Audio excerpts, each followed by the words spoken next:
আপনি আমায় অন্ধের যষ্টি বললেন কেন? আগে প্রশ্ন করো, কেন আমি নিজেকে অন্ধ বললাম? কেন? অন্ধ অনেক রকমের হয় জানো তো। কারো চোখ নেই বলে অন্ধ, কেউ স্নেহে অন্ধ, কেউ মোহে অন্ধ, কেউ বা চোখ থাকতেও অন্ধ।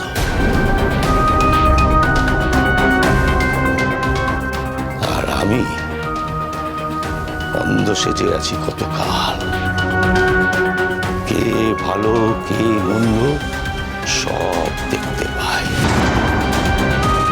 কিন্তু মন্দের বিরুদ্ধে লড়াই করার মূলত নেই। তুমি তুমি করবে আমাদের হয়ে লড়াই? কে মন্দ? কার সাথে লড়াই? ক্রমশ প্রকাশ্য।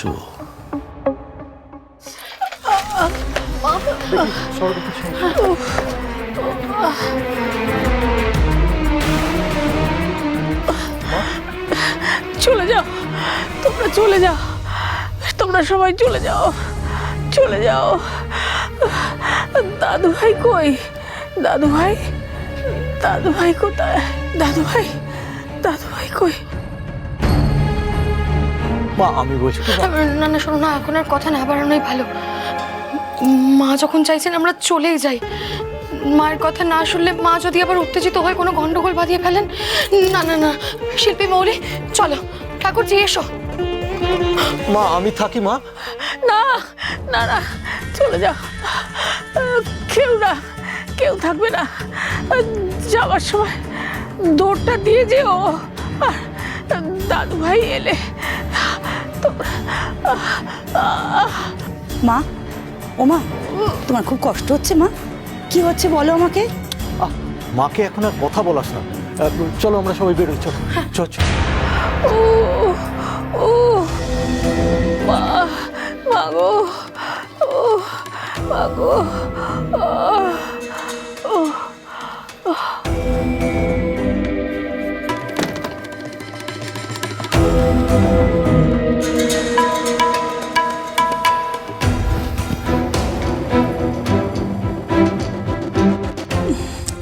কিছু একটা করতেই হবে, নইলে আমি যে অসুস্থ নই সেটা দাদু ভাইয়ের কাছে ধরা পড়ে যাবে। কি করি কি করি? লো প্রেশারের ওষুধ বেশি খেলে প্রেশার বাড়িয়ে দেবে নিশ্চয়ই।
বলছিলাম কি,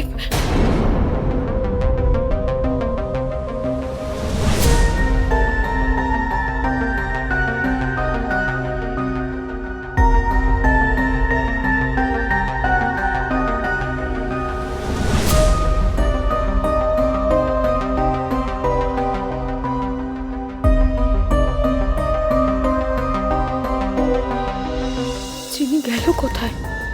হে ঠাকুর, মেয়েটা যে আজ কিভাবে রক্ষা পাবে কে জানে।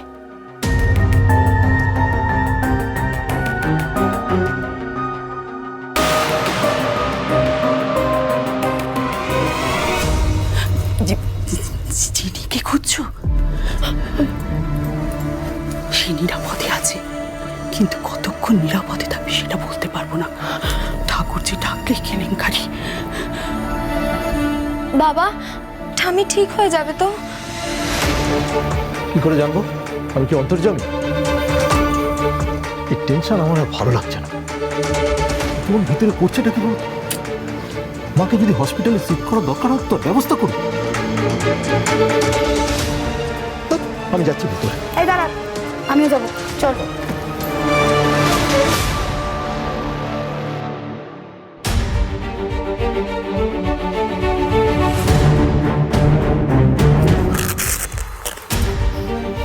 দ্রোণ, কি বুঝছিস রে?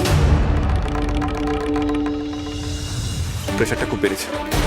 ঠাম্মির তো যেরকম লো প্রেশার, প্যানিক অ্যাটাক হয়েছে মনে হচ্ছে।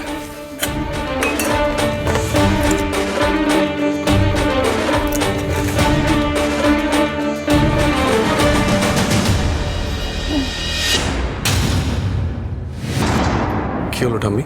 ওই ওষুধে কিছু হবে না দাদু ভাই। ঠাম্মি ছেলে মানুষই করো না, ওষুধটা খাও। আমার ওষুধ যে অপালা দাদু ভাই।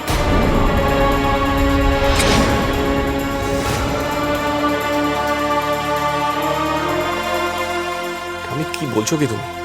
আগে ওষুধটা খাও, সব নিয়ে পরে কথা হবে। পরে নয়, এখনই।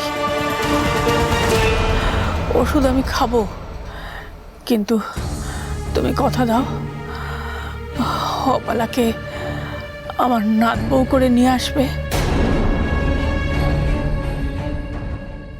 ঠাম্মি, আমাকে শান্তিতে মরতে দাও দাদু ভাই।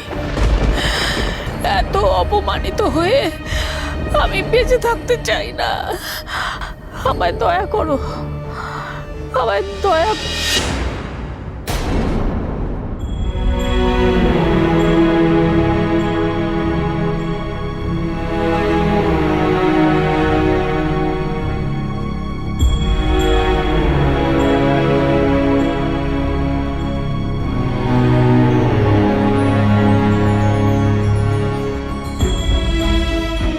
ওনার আমাকে পছন্দ না ঠাম্মি,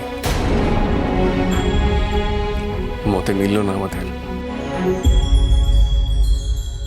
মতে মিলল না, না চিনি বাদ সাধলো।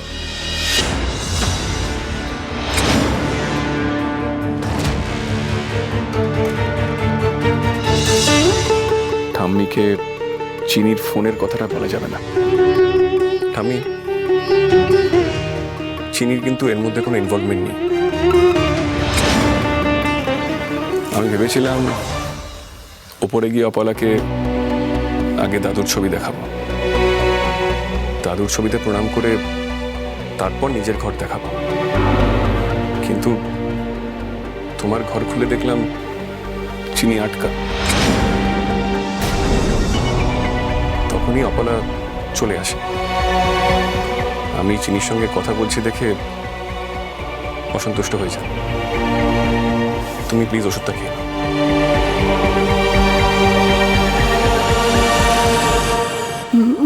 মাথাটা ঘুরছে এবার। লো প্রেশারের ওষুধগুলো এবার প্রেশার আরো বাড়িয়ে দিচ্ছে নিশ্চয়ই। আমার আমার শরীর আরো খারাপ হচ্ছে দাদু ভাই। চিনিকে আমি পরে বুঝে নেব।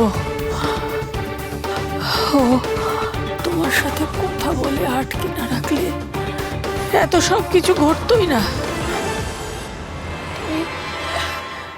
তুমি কথা দাও অপালাকে এই বিয়েতে রাজি করাবে।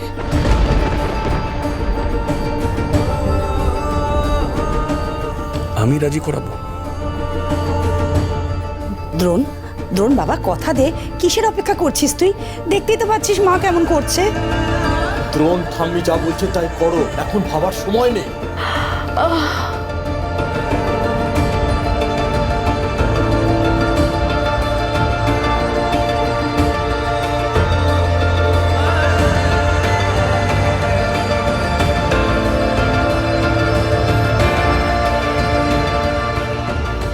আমি তোমার সব কথা মানি ঠাম্মি। আজ তাহলে তোমাকেও আমার কথা মানতে হবে।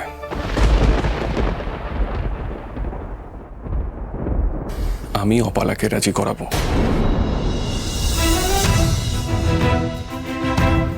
বদলে কথা দাও তুমি চিনিকে কিছু বলবে না।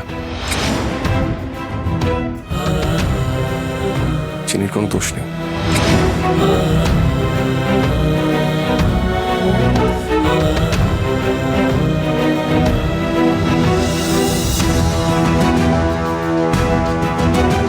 বেশ,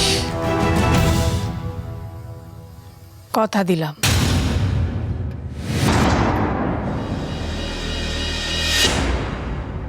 তার মানে ঠিকই ধরেছি, সবটাই ঠাকুরজির হারা খেলা জেতার নাটক। এবারে জিতে গেলে তুমি ঠাকুরজি, রাজি করিয়ে ফেললে দ্রোণকে, আর আমি কিচ্ছু করতে পারলাম না। ছোট দাদু আর চিনির জোড়া ফলাও তোমাকে কাটতে পারলো না। না না, এখনই হারা জেতা শেষ তো হলে চলবে না, খেলা তো সবে শুরু হয়েছে। ঠাকুরজি, চিনি আমার হাতের তাস, ওকে আমি বারবার তোমার সামনে দাঁড় করিয়ে দেব।